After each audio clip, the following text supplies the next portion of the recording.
All right, Oval fans, we are here for the mid-season finale review, season 4, episode 11, What's Done in the Dark. And I gotta say, this was a pretty solid episode. 9 out of 10. Thought it was really good. We'll just have to wait and see if the sisters mid-season finale tonight is even half as good. And trust and believe, my expectations are very low. Now, let's get into it. Now, the Rakadushi guard is forcing Nancy to go into the compound to meet the highest. And remember that plot or character trait of Nancy having, bad heart or asthma? I don't think that's ever been brought up. The last time in memory that I remember her needing an inhaler or her asthma actually being relevant to the tension of a plot was after Tally killed herself in season 1. And somebody, I think it was Barry, had to go into Nancy's purse, which unfortunately was covered in blood and brain guts due to, Tally blowing her own head off. So, yeah. We got Nancy who's about to faint, pass out. She's pleading with the guard to go inside of her, car to go in her purse and get the inhaler, but he ends up busting her in the head with the bottom of his gun and makes her basically starts to drag her into the compound. I'm still not over the stupidity of her even going to the compound. It was just stupid. It really was. And I mean, I was just curious, and what are you doing here? Yeah. And then she gets dragged off. So that's the only time we see Nancy in the episode. Okay, so now we got Bobby meeting with Priscilla in the kitchen of the White House. And they have a pretty, a little fun dynamic here where, he introduces himself and, ask if, oh, do you know my husband, Sam? Yeah, I know Sam. And, he doesn't like when we sit down because, Priscilla offers him a seat and something to drink. But he decides to, relinquish the seriousness of, oh, okay, fine, I'll sit down. I'll have some water, please. And that's when, of course, we get the line, Sam's a lucky man. Excuse me? You're really beautiful. Oh, well, thank you. So then from there, we go over to Max and Kyle, who are, standing at the bottom of the stairs. Pretty much, Max saying to Kyle that he's going to get his revenge. You shot me and left me for dead. And Kyle uses that cover story. Look, you saw the video, you saw the files just like I did. I was only doing what was right for the country. So when it looks like Max was given the opportunity to shoot Kyle, he pretends to draw his gun because we actually see Kyle about to do the same. But then it resorts to, after work, let's meet in the boxing ring. So it looks like they're going to let out their stress and aggression that way. And of course, it wouldn't be Kyle without trying to insinuate something else about stress relief. Check out my cute little ass. And Kyle's going to be Kyle. So yeah, I can't wait to see these two in the boxing ring. That should be interesting.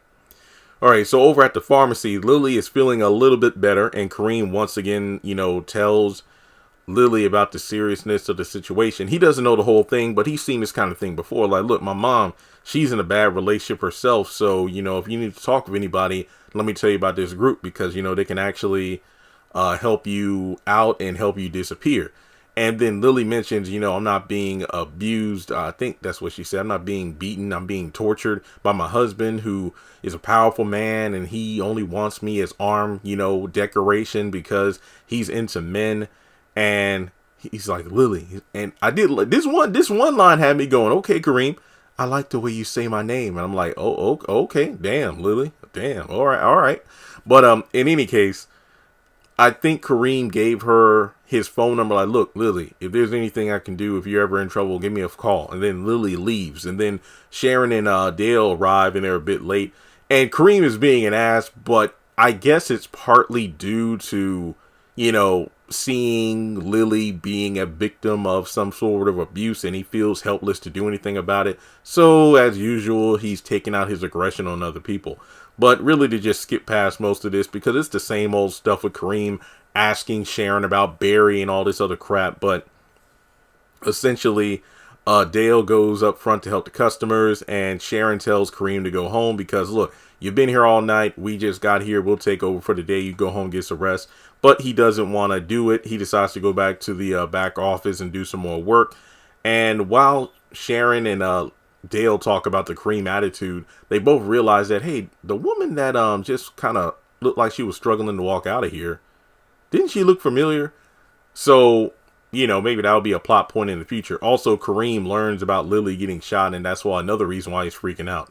So, Sam actually walks into the kitchen on Bobby and Priscilla, and these two are just laughing up a storm. We haven't seen Priscilla smile like that in I don't know how long. Yeah. So, Richard actually comes in, and then pretty much as soon as Richard comes in, he and Sam bounce, and Bobby's like, what was that about? What do you mean? I don't think Sam liked that. I was sitting down. So, don't worry about Sam. So Bobby, flirts some more and some more and some more. But then it gets to a point where he may have crossed the line. And, he's like, look, we're trained to read body language. So when you say you're happily married, I know you're lying.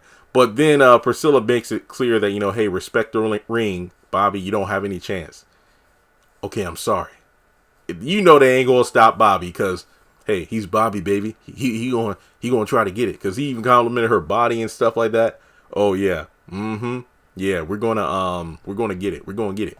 So while Sam and Richard are off to the side in another part of the White House, again, same old. No luck finding Barry at all. Richard's worried, especially because Nancy's gonna freak out about it. And it gets to a point where they decide to file like a police report because of a missing person. And Sam says he'll take care of it. That way, it's one less thing for Nancy to worry about. So that's pretty much the plan there. All right. Now, from there, we have Sam going back into the kitchen. And he tells Bobby to wait in the hallway. And he's like, well, they wanted me to wait in the kitchen. Well, yeah, I think it's better for you to wait in the hallway. Because what's the update on the vice president? Everything going well? And then after he leaves, Priscilla calls him out for being jealous. And I mean, it did feel a bit messed up for Priscilla to act the way she was. But look, there's a difference between being playfully spiteful and just being downright mean. And I think that Priscilla really crossed that line when she flat out just, told Samuel, get out of this kitchen, go back to work. I'm like, oh, here we go again. I mean, like Sam said, I thought we were doing better. No, you got shot. We're not doing better. Now get out of here. I'm like, here we go again. And I know somebody on Twitter said the same thing. Priscilla, you ain't got to write out forgive the man already, but this has gotten old, and it really has. I mean, she's literally bragging about the ability to just, cheat with Bobby. And like I said before, two wrongs don't make a right. Sam was wrong for cheating, but to have Priscilla knowingly cheat just to kind of get back at him, I mean, what the hell? I mean, look, I'm no expert in divorce and whatnot, and you can let me know how this might play out in court if you have expertise. But she wants to get a divorce because Sam cheated. But is this going to be a situation where Priscilla gets even by sleeping with Bobby and then they stay together, where it's like, okay, Sam, well, I got mine, you got yours, now we can stay together? I mean, hell, at that point I'd be like, fuck it, let's get a divorce, because nah, this ain't right. So now we got a heartbroken Bobby, because remember, look, I ain't gonna lie, Priscilla fine as hell, but let's be honest here, we know Bobby's really lashing out like this trying to get some because he's hurt over Lily. So now you have a man who's hurt like hell after Lily broke his heart trying to get with Priscilla to, I guess, alleviate his feelings. And you got, a similar situation. Sam broke Priscilla's heart, and now she's trying to get back at him, allegedly. So, I don't know. This ain't going to turn out good. All right. So, from there, we go over Victoria, who loves Eli's plan. Of course she does. And Hunter just being a downright asshole. I mean, the scene earlier between Sam and Richard, you can hear Hunter in the background. Where's my drink? So, Hunter comes out. And, he's snippy as all. Oh, excuse me. Richard comes out with the drink. And before, Eli can move forward with the plan, because Richard's just standing there, waiting for the cup, obviously, because the last time he was out there, Hunter just chugged that drink down and wanted another one. So basically, Hunter's like, hang on, why is the butler still here? So basically, he dismisses Richard. And Victoria's just not having it. She's like, this motherfucker. So basically, we don't really hear much of the plan because it was all screen. But in any case, the best way to put it is Hunter gets more and more agitated. That's literally it. He's snipping and snapping on everybody. And then he even brings up the whole Jason plot. And then they're like, what the hell? Because he starts, because he knows. But from there, they end up leaving, and Bobby's going to take Simone home, and Max is going to stay at the White House because Eli's going to stay until it's dinner time to get some work done. So basically, Simone pulls Eli to the side. It's like, wait, what were we talking about the sun for? What's going on with that? Are we missing something? And Eli's like, hey, don't worry about it. I don't really know what that was about. When he's drunk and agitated like that, he'll just lash out on anybody. So it's funny because while they're talking, Max tells Bobby about the boxing match and is like, hey, you know what? I want you to be there too. You can be the water boy. Yeah, my money's on Kyle. Screw you, Bobby. So they end up leaving the White House.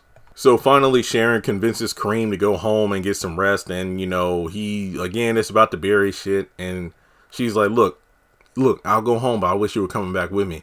Yeah, I know, but we need to hold it down here at the pharmacy. I mean, yeah, because the store's been closed for, 2-3 days, right? So they better, work hard and get this business back. So in any case, Sharon says she'll stop by Kareem's place after work to check in on him and then go over to Barry's house to check in on them to see what's going on.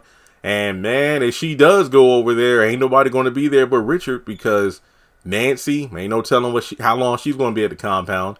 Barry, well, we'll find out what happens to him soon enough, and there ain't none but Richard over there. But in any case, asshole, Kareem decides to go home. All right, so then from there, we go over to the White House in the residency, or in the bedroom, actually.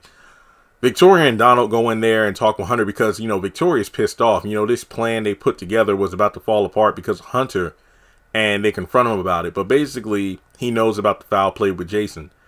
And he knows, what's going to happen when Jason talks. Sir, what are you talking about? Jason's dead. And then, this was my favorite Hunter moment of the whole season, aside from his interactions with Alonzo. Because, up until this point, what are you up to, Victoria? You're planning something, aren't you? It's been the same thing for the past 10 episodes, but now he's finally done something.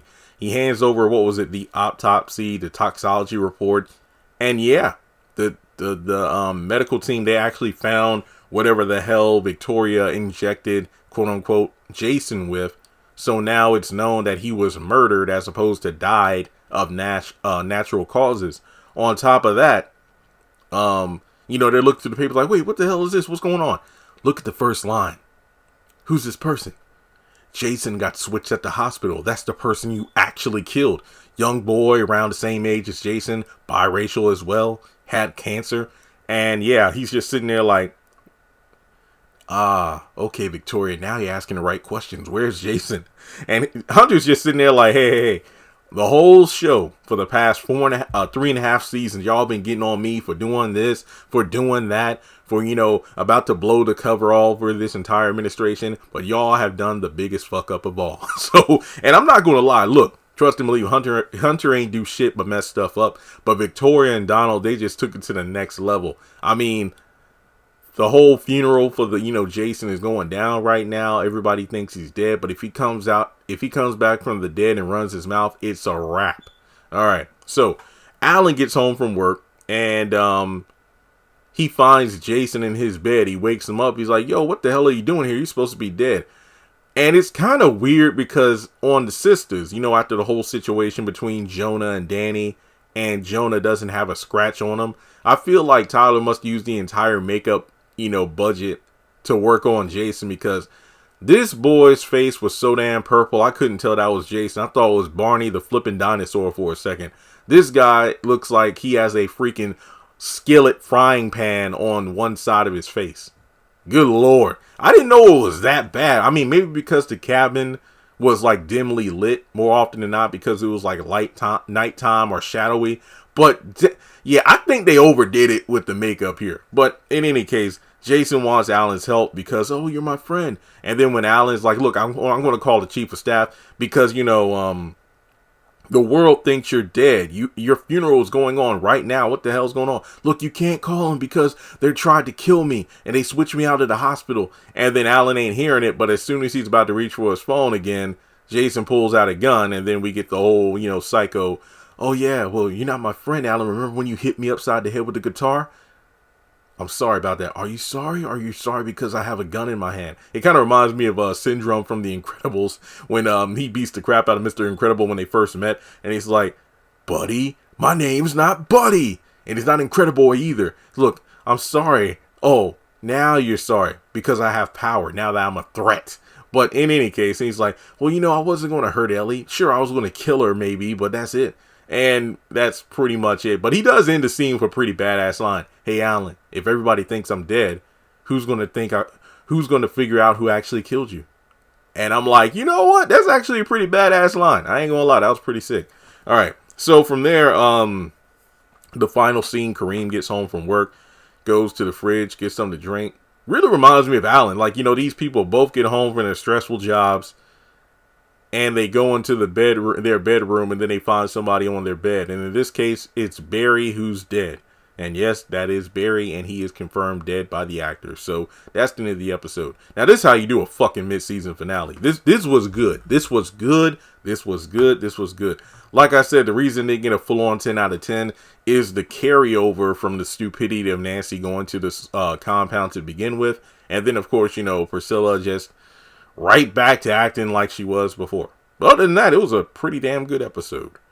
All right. Well, with that being said, let me know your thoughts on the mid-season finale of The Oval, which I do believe is returning October 3rd, I believe. Yeah, not October. January 3rd. January 3rd. I'm going back a couple of months, and it's winter solstice. But yeah, I definitely need this week coming up to be off because, good Lord, I am exhausted from doing these videos. But The Oval, like I said, don't sleep on The Oval Season 4. Hopefully the back half continues the momentum. But so far, The Oval Season 4 has been some of the best I've seen from the show.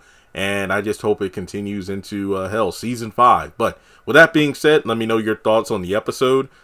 How do you think, Alan and Kareem are going to get out of this mess? And that's it. So, talk to y'all on the next one.